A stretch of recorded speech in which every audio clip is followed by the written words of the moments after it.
जो दूसरा पार्ट है इसका, उसमें आपको जो डिस्टेंस है वो क्लियर नहीं दिया हुआ है। वहां बोल रहे हैं कि जो टोटल डिस्टेंस का 1/3 जो है वो पहले 40 किलोमीटर पर आवर से वो ट्रेवल करता है, और जो रेस्ट डिस्टेंस है 2/3 वो 60 किलोमीटर पर आवर से ये ट्रेवल करता है। तो यहाँ पे हम लोग कैसे करेंगे, यहाँ पे हम लोग जो है टोटल डिस्टेंस को जो है डी मान लेंगे। टोटल डिस्टेंस जब आप डी मान लेते हैं तो 1/3 of journey, so first part जो है वो d/3, और ये जो हो जाएगा 2d/3। ये जो है 40 किलोमीटर पर आवर से, और ये जो है 60 kilometre per hour.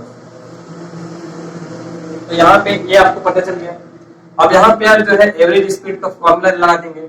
Average speed का formula total distance upon total time. तो टोटल डिस्टेंस क्या है d, और टोटल टाइम क्या है, जो मैंने आपको बताया time is equal to distance by speed. तो डिस्टेंस बाय स्पीड जब यहाँ पे आप कर देंगे तो आपको मिलेगा d/3 into 40 plus 2d/3 into 60। इसको हल कर लेंगे।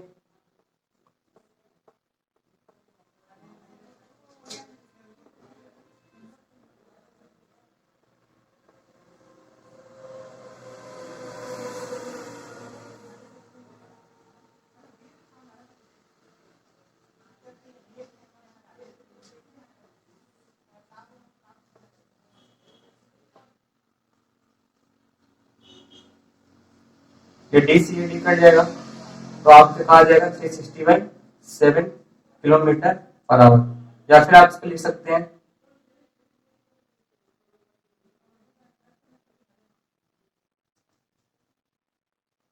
51.4 किलोमीटर पर आवर।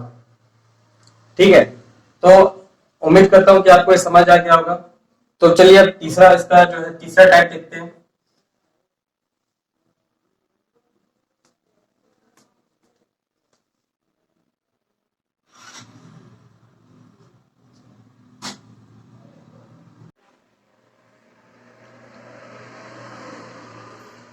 तो जो इसका तीसरा पार्ट है इसमें बात कर रहा है कि जो ट्रेवल है आगरा से नागपुर और नागपुर से वापस आगरा। ठीक है, तो यहां पे आप देखेंगे तो टोटल डिस्टेंस जो है जब आगरा से नागपुर जाता है तो डी है, जब नागपुर से आगरा आता है तो भी डी है। ठीक है, तो यहां पे हम बात कर रहे हैं कि दोनों पार्ट ऑफ जर्नी में डिस्टेंस ट्रेवल सेम है, मतलब कि दोनों पार्ट ऑफ जर्नी जो है, मतलब जो है आगरा से नागपुर भी जाता है 40 किलोमीटर पर आवर से, और जब नागपुर से आगरा आता है तो भी 60 किलोमीटर पर आवर से। लेकिन दोनों में स्पीड डिफरेंट है, लेकिन दोनों की जो डिस्टेंस है वो डिस्टेंस जो है सेम है। तो यहाँ पे हमें क्या करना है, वही फॉर्मूला है एवरेज स्पीड का, total distance upon total time. तो टोटल डिस्टेंस जो है आपको मालूम है यहाँ पे d प्लस डी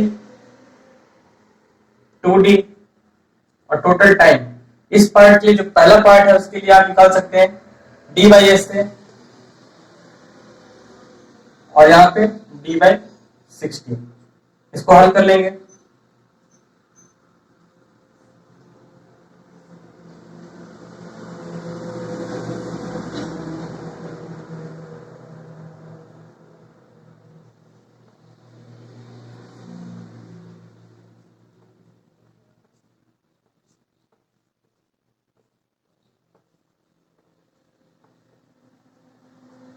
ठीक है, इस प्रकार से आ गया 48 किलोमीटर पर आवर। तो यहाँ पे हम लोग इसको फिर से देख लेते हैं। मतलब जैसे पहले क्या हो रहा था, डिस्टेंस जो दिया हुआ था साफ साफ 120 किलोमीटर एंड 300 किलोमीटर, यहाँ पे डिस्टेंस नहीं दिया हुआ है। उसके दूसरे पार्ट में क्या हो रहा था कि 1/3 of total distance and rest of total distance. हमें एग्जैक्ट डिस्टेंस तो मालूम नहीं है, लेकिन हाँ इतना मालूम है कि टोटल डिस्टेंस का 1/3 जो है वो पहले पार्ट में ट्रेवल करता है, और जो बाकी का पार्ट है वो 60 किलोमीटर पर आवर से ट्रेवल करता है। और जो तीसरा वाला है इसमें हम लोग को पता है कि दोनों जो डिस्टेंस है वो दोनों सेम है, मतलब पहले पार्ट में भी उतना ही डिस्टेंस तय करता है और दूसरे पार्ट में इतना ही डिस्टेंस ही तय करता है। तो इस प्रकार के सवाल को हल करने के लिए आप सीधा ये एवरेज स्पीड का फॉर्मूला लगा देंगे। टाइम आपको मालूम नहीं होगा तो टाइम के लिए आप डिस्टेंस बाय स्पीड लगा देंगे। ठीक है, डिस्टेंस का एक वेरिएबल ले लेंगे और आपका सही सवाल हल हो जाएगा।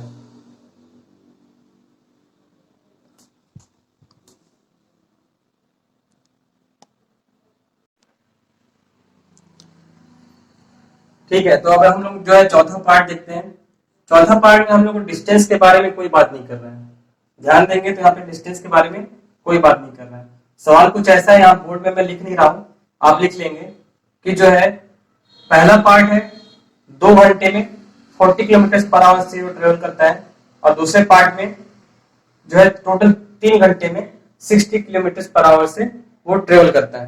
तो हम लोग को जो है एवरेज स्पीड फाइंड करना है। तो इस प्रकार के सवाल में जब आपके पास डिस्टेंस नहीं है, आपको फॉर्मूला यूज करना होगा, distance is equal to speed into time. कैसे करते हैं देखिए, एवरेज स्पीड जो होता है उसके लिए आपको मालूम ही है, total distance upon total time.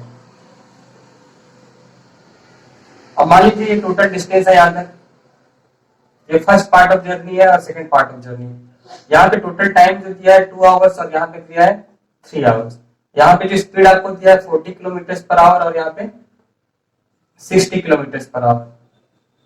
ठीक है, तो यहाँ पे जब आपको इसका फॉर्मूला लगाना है, तो टोटल डिस्टेंस, ये डिस्टेंस जो है आपको मालूम है, डिस्टेंस फॉर्मूला होता है स्पीड इंटू टाइम। तो हम स्पीड इंटू टाइम कर देते हैं, 40 इंटू 2।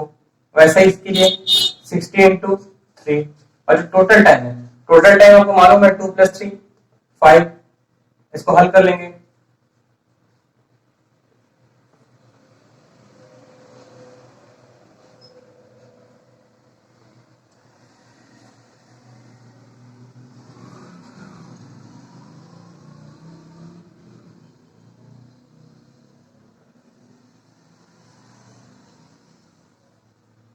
ठीक है, तो यहाँ पे आपको जो है डिस्टेंस की कोई बात नहीं कर रहा है, जैसा मैं बताया आपको जो है टोटल टाइम दिया हुआ है, इस पार्ट के लिए टाइम दिया हुआ है, इस पार्ट के लिए टाइम दिया हुआ है। तब आपको इस सवाल को इस प्रकार के फॉर्मूले से हल करना है, जिसमें आपको डिस्टेंस के लिए d equal to speed into time का फॉर्मूला लगाना पड़ेगा। ठीक है, तो चलिए अगला पार्ट देखते हैं।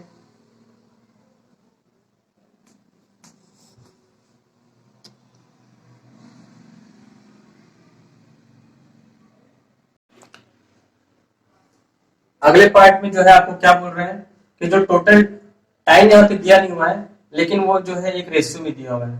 और रेशियो क्या है कि जैसे ये टोटल डिस्टेंस है,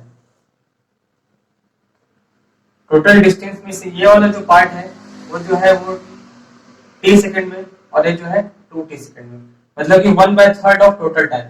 1/3 मतलब टोटल टाइम अगर 3 है तो एक जो ये वाला पार्ट है वो क्या है, t है 1/3, और दूसरा जो है ये 2t हो जाएगा। ठीक, तो यहाँ पे हम लोग जो है 1/3 वाले इसको हल करने के लिए क्या करेंगे, वैसे ही फॉर्मूला है जो आपको एवरेज स्पीड का फॉर्मूला मैंने बताया आपको। एवरेज स्पीड का formula total distance upon total time. तो टोटल डिस्टेंस के लिए आपको मैंने बताया कि time is total distance d is equal to s into T. तो यहाँ पे स्पीड आपको मालूम है 40 किलोमीटर पर आवर का, और यहाँ पे 60 किलोमीटर पर आवर का। तो यहाँ पे हम लोग कर लेते हैं 40 into T plus 60 into 2t, और नीचे जो है टोटल टाइम 2t और t 3t, ये सारा t t t कैंसिल हो जाएगा, तो आपके पास क्या बच जाएगा 40 प्लस 60 इंटू 2/3, या फिर 40 प्लस 120/3, 160/3,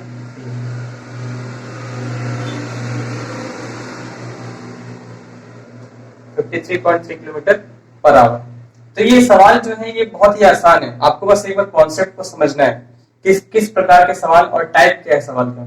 एक बार जब आप टाइप को पकड़ लेंगे कि क्या डाटा दिया है, क्या डेटा में निकालना है, उस डेटा को निकालने के लिए फॉर्मूले को किस प्रकार से ट्रांसफॉर्म करना है, तो फिर आपके लिए चीजें अपने आप आसान हो जाएंगी। ठीक है, तो ये वाला हो गया।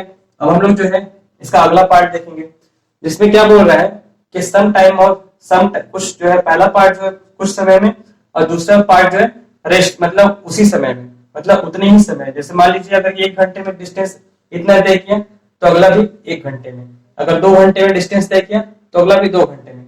तो जो आखिरी जो केस है उसमें आपको क्या है कि दोनों समय जो दोनों पार्ट है उसका जो है टाइम भले पता ना हो, लेकिन हाँ इतना पता है कि दोनों समय जो है आपस में इक्वल। ठीक है,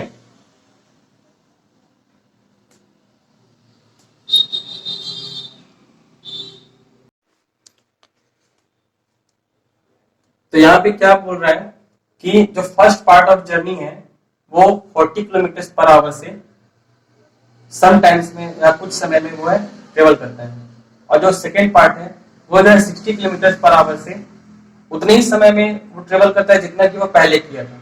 मतलब कि दोनों समय पे हम लोग को जो है समय बराबर दिया हुआ है।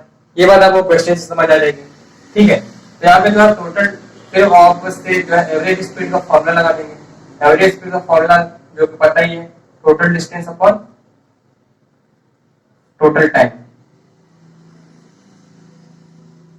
तो टोटल डिस्टेंस आपको किस फॉर्म में लिखना है, d is equal to S T, यहाँ पे स्पीड और टाइम का मल्टीप्लाई। तो स्पीड यहाँ पे हमको पता है 40, टाइम पता है t, वैसे ही यहाँ पे स्पीड पता है 60 और टाइम पता है t। टोटल टाइम जो है t प्लस टी 2t, तो यहाँ पे जो हो जाएगा ये t से t और ये t कैंसिल हो जाएंगे, तो 6 प्लस 4 100 और ये 2, तो 50 किलोमीटर पर आवर, ये हमारा जो है एवरेज स्पीड हो जाएगा। तो जैसे ही मैं आपको बोला कि देखिए एवरेज स्पीड के सिर्फ इतने ही केसेस बन सकते हैं, इससे आगे और कोई केस यहाँ पे नहीं बनी है। तो जब आप एवरेज स्पीड के सारे केसेस को कर लेंगे, इसके आगे हम लोग सवाल भी लगा लेंगे कभी। तो जब सवाल लगाएंगे तो आपको समझ में आया कि सारे सवाल जो है इन्हीं केसेस पे बेस्ड है। इसके बाहर आपको एवरेज स्पीड से कोई भी सवाल मिलेगा ही नहीं। तो इस कारण से आप ये जो 6 केसेस मैंने आपको बताया उसको आप अच्छी तरीके से तैयार कर लीजिए, वीडियो को वापस से रिवाइज करके देखिए और आपको जो है चीजें अपने आप क्लियर हो जाएंगी। और दूसरी बात जो मैं आपको यहाँ बताने वाला था, अगर आपने नोटिस किया तो ये शुरू के जो 3 केस है ये डिस्टेंस पे बेस है। मतलब आपको जब स्पीड दोनों दिया हुआ है तो डिस्टेंस का फॉर्मेट अलग अलग होगा। मतलब डिस्टेंस को देने का तरीका, क्वेश्चन में उसको घुमाने का तरीका जो होगा वो अलग अलग हो सकता है। और वो जो तीनों तरीके जो यूज करता है वो तीनों तरीके मैंने आपको यहाँ पे बता दिए। उसके बाद ये आखिरी के जो 3 आप देखेंगे केसेस, तो इन तीनों केसेस में आप देखेंगे डिस्टेंस के बारे में कोई बात नहीं की गई है। डिस्टेंस के बारे में इसने कोई बात नहीं की, लेकिन हाँ इसने यहाँ पे जो है टाइम के बारे में बात की है। और जब वो टाइम देगा सवाल में तो वो भी इस तरीके से वो घुमा फिरा के दे सकता है। इन तीनों से अलग वो कुछ नहीं बनाएगा, ठीक है। तो आप जो है इन तीनों केसेस को समझ लें। तो इस प्रकार से 6 केसेस को समझ के आप एवरेज के सॉल्यूशन को बिल्कुल आसानी से, बिल्कुल बिना किसी परेशानी से कम समय में कर सकते हैं, ठीक है। तो अभी तक जितने मैंने बताया उसमें अगर आपको कोई डाउट हो तो प्लीज कमेंट में मुझे बताएं, मैं आपके डाउट को क्लियर करने की पूरी कोशिश करूंगा, ठीक है। Thank you.